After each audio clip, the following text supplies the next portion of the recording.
Welcome to the Breve Music Podcast. I'm your host, Jermaine Harris.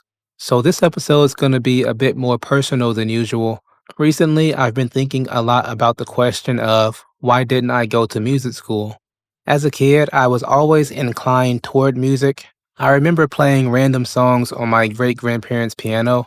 As I got older, I learned more and more about music, and in the sixth grade, I started playing the clarinet. At that point, being a musician became a strong part of my identity, and that really grew in high school.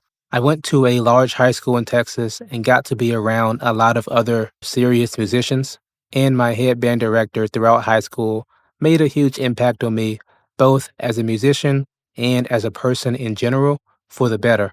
And if you were to ask around, especially people in band or choir who they knew would probably go on to study music in college, they probably would have said me. Throughout high school, I wanted to be a band director and or music theory teacher when I got older. However, I had a neurological issue that at the time was undiagnosed, but I knew that it existed, and I just couldn't see myself having one of those episodes as a band director. But thankfully, toward the end of my time in college, I was able to connect with a neurologist who could immediately pinpoint what my issue was.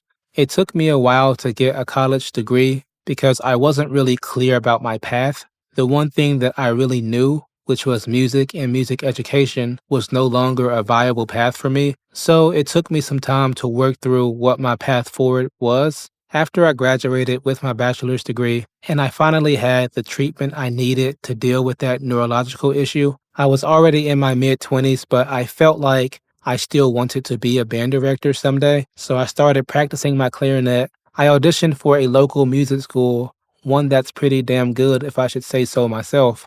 At the time of my audition, I already had a full-time job, and it was going okay, but I definitely wanted to do something different at that point, so I figured I may as well try to audition and see what happens. I was very pleased that my hard work paid off and I actually got into music school, but I knew at some point I would have to make a decision. Would I actually enroll in music school and pursue that education, which was basically a lifelong dream for me, or would I cut that dream off and focus more on the career path that I'm on right now? Once I got in, I decided to accept because at that point, I still wasn't sure what I wanted to do. I even went so far as going to orientation and actually meeting with my music school advisor. I knew that I still had a pretty good grasp on at least the fundamentals of music theory, but I was still a little bit rusty on some of the more advanced things. So I knew that if I were to enroll, I would basically have to start from zero, especially considering that I didn't already have any music school course credits that would transfer over to that university. Once orientation was finished, I had to make a decision about whether I was going to be serious about getting that music degree, or would I instead continue my career in marketing and see how things go. I chose option 2 for a few reasons.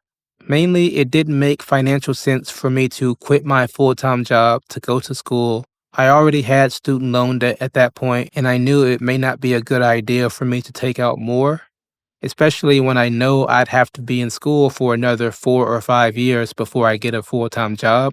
I also knew I wouldn't be able to spend that much time with my wife because most of my time would either be spent practicing and or doing homework, and I just didn't want to spend 4 or 5 years putting that kind of strain on my marriage. Overall, I don't regret not going to music school, but sometimes I do feel bad about not going.